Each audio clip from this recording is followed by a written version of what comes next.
பால் கேனில் வருதுமா, நார்மலாக கிடக்குன்ட்டு வருது. ஒரு லிட்டர் 40 ரூபாயா? எப்படின்னு பாருங்கள் இந்த பாலை.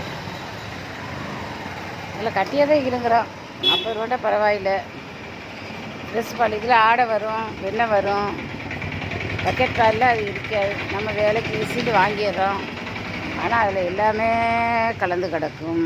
இது நான் இருத்தி போட்டு வச்சுக்கலாம். பாலை காட்டலான்னு பார்த்தா பாட்ட முடியல. கேஆர் சொந்தமாக மாடு வச்சு கறக்கிறோம்லாம். பார்த்தீங்களா இப்படி ரெண்டு எங்கள் பக்கம் எல்லோரும் இதான் வாங்குகிறோம். இது கொஞ்சம் திறந்து காட்ட பாலை ஓப்பன் பண்ணி காட்டுறேன். 40 ரூபா லிட்டர். உண்மையை தான் நானும் சொல்லணும். யாருக்கு வீடியோ காட்டுறீங்க? வீடியோ இல்லை, யூடியூப்பு. அப்படின்னா எல்லோரும் பார்ப்போலாம் ஃபுல்லாக. இது நார்மங்கலத்து பால் தானே? ஆமாம். பொய் சொல்கிறியா? சும்மா அவங்ககிட்ட கேளுங்க.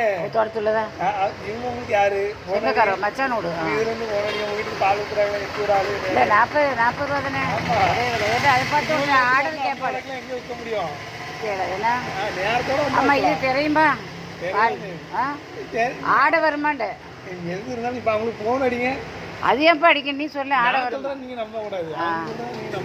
அவங்களுக்கு அடிங்க. இப்போ அந்த அம்மா பேசி நான் நீங்கள் அங்கே வந்தால் உரத்தில் வந்து அவங்கள உங்கள்கிட்ட தெரியாது. இதை தரேன் கேன் வச்சுக்கேன்.